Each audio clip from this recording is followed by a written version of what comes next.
আমার 2 বছরের বোন আমার মাথার চুল এত জোরে গ্রাস্প করছে যে আমি অনেক কষ্ট করে ছাড়াইছি, মনে হচ্ছে চুল একেবারে ছিঁড়ে নিয়ে আসলো। তো অ্যাকচুয়ালি এই যে বাচ্চাদের গ্রাস্পিং রিফ্লেক্স নামে একটা জিনিস থাকে, বাচ্চারা যখন জন্মগ্রহণ করে অর্থাৎ নিউবর্ন যারা, তখন থেকে এদের 4 থেকে 6 মাস বয়স পর্যন্ত কিন্তু আমরা বলি পামার গ্রাস্পিং রিফ্লেক্স থাকে।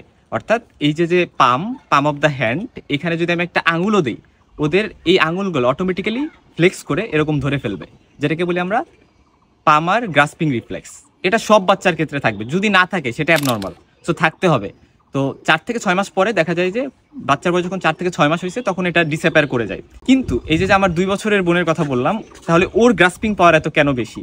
অ্যাকচুয়ালি গ্রাস্পিং পাওয়ার বেশি হওয়ার কারণ হচ্ছে বাচ্চারা যখন গ্রাস্প করে তখন ওরা ট্রাই করে কমপ্লিট পুরা হ্যান্ড দিয়ে গ্রাস্প করতে, কিন্তু আমরা অ্যাডাল্ট যারা, আমরা যখন গ্রাস্প করি আমরা ট্রাই করি ফিঙ্গারগুলোকে বেশি ইউজ করতে, বাট ওরা পুরা পাম অফ দ্য হ্যান্ড সহ পুরা ফিঙ্গারগুলো ইউজ করে গ্রাস্প করে, এজন্য অনেক পাওয়ার গ্রাস্পিং হয় আর কি।